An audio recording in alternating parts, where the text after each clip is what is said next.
นังคัจฉามิทุติยัมปิธัมมังสรณังคัจฉามิทุติยัมปิธัมมังสรณังคัจฉามิทุติยัมปิสังฆังสรณังคัจฉามิทุติยัมปิสังฆังสรณังคัจฉามิตติยัมปิพุทธังสรณังคัจฉามิตติยัมปิพุทธังสรณังคัจฉามิตติยัมปิธัมมังสรณังคัจฉามิตติยัมปิธัมมังสรณังคัจฉามิตติยัมปิสังฆังสรณังคัจฉามิตติยัมปิสังฆังสรณังคัจฉามิปานาติปาตาเวรมณีสิกขาปะทังสมาธิยามิปานาติปาตาเวรมณีสิกขาปะทังสมาธิยามิอทินนาทานาเวรมณีสิกขาปะทังสมาธิยามิอาทินนาทานาเวรมณีสิกขาปะทังสมาธิยามิกาเมสุมิจฉาจาราเวรมณีสิกขาปะทังสมาธิยามิกาเมสุมิจฉาจาราเวรมณีสิกขาปะทังสมาธิยามิมุสาวาทาเวรมณีสิกขาปะทังสมาธิยามิมุสาวาทาเวรมณีสิกขาปะทังสมาธิยามิสุราเมรยมัชฌัปปมาดฐานาเวรมณีสิกขาปะทังสมาธิยามิสุราเมรยมัชฌัปปมาดฐานาเวรมณีสิกขาปะทังสมาธิยามิอิมานิปัญจสิกขาปทานิสีเลนะสุขติงยันติสีเลนะโภคสัมปทา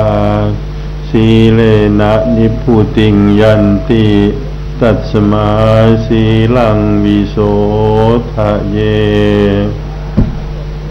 ครับเรียนเชิญอาราธนาธรรมเพื่อพระเดชพระคุณหลวงพ่อจะได้แสดงธรรมพร้อมๆกันครับพรหมาจโลกาธิปติสัมปติกัตอัญชริอันติวรังอายาจตาสันติทัสสะตาปราชักกจาติกาเท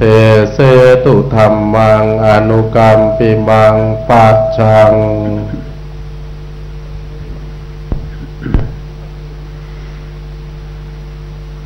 นะโมตัสสะภะคะวะโตอะระหะโตสัมมาสัมพุทธัสสะนะโมตัสสะภะคะวะโตอะระหะโตสัมมาสัมพุทธัสสะนะโมตัสสะภะคะวะโตอะระหะโตสัมมาสัมพุทธัสสะธัมมังจเรสุจริตังนะตังทุจริตังจเรธัมมจารีสุขังเสติอัสมิงโลเกปรัมหิจาติณบัดนี้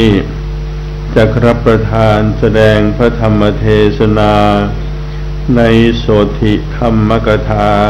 เพื่อฉลองศรัทธาประดับปัญญาบารมีเพิ่มพูนกุศลบุญญาราศีของอุบาสกอุบาสิกาสาธุชนทุกท่านผู้มีกุศลเจตนาเป็นอันเลิศผู้มีศรัทธาอันเต็มเปี่ยม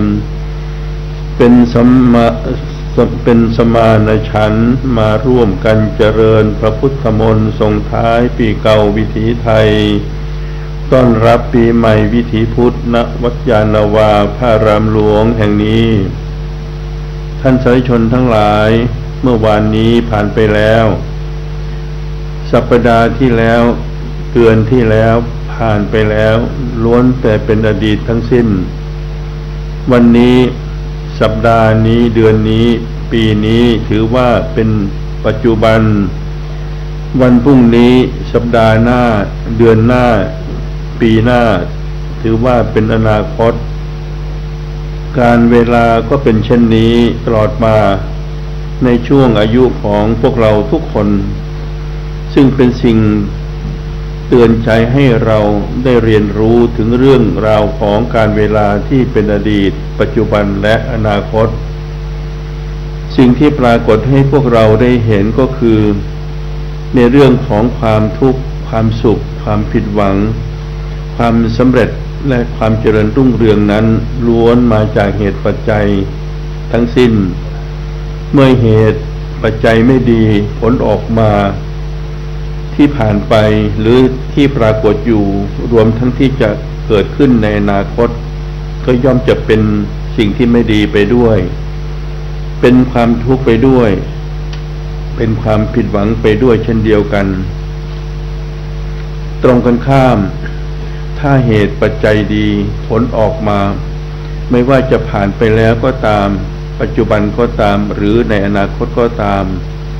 ล้วนแต่จะเป็นสิ่งที่ดีงามที่ประเสริฐทั้งสิ้นเป็นเรื่องของความทุกข์ทั้งนั้นเราทุกคนได้ประสบการณ์มาแล้วในเหตุการณ์ต่างๆทั้งในชีวิตกิจการงานที่ทำให้เราได้รู้รสชาติของอุปสรรคปัญหาต่างๆที่เราจะได้นำมาเป็นบทเรียนมาเป็นข้อคิดเพราะความทุกข์ยากต่างๆเหล่านั้นมิใช่จะเป็นเรื่องไม่ดีเสมอไปเพราะตามหลักแห่งความเป็นจริงของโลกในสิ่งที่ไม่ดีก็จะมีสิ่งที่ดีปนอยู่ในสิ่งที่เป็นความทุกข์ก็จะมีความสุขอยู่เช่นกันถ้าเราสามารถทบทวนค้นพบได้เราก็จะเข้าใจในสิ่งเหล่านี้เพราะความทุกข์นั้นจะให้สติให้ปัญญาให้ธรรมะแก่เราควรจะได้นำมาทบทวนว่ามันเกิดจากอะไรอันนี้คือคุณค่าของอุปสรรคปัญหาอุปสรรคปัญหาจะเป็นแบบฝึกหัดให้เราได้ฝึกความอดทนความอดกลั้นในการดำเนินชีวิตคุณค่าของความทุกข์นั้นเราจะได้นำความปรารถนาดีมีสติปัญญา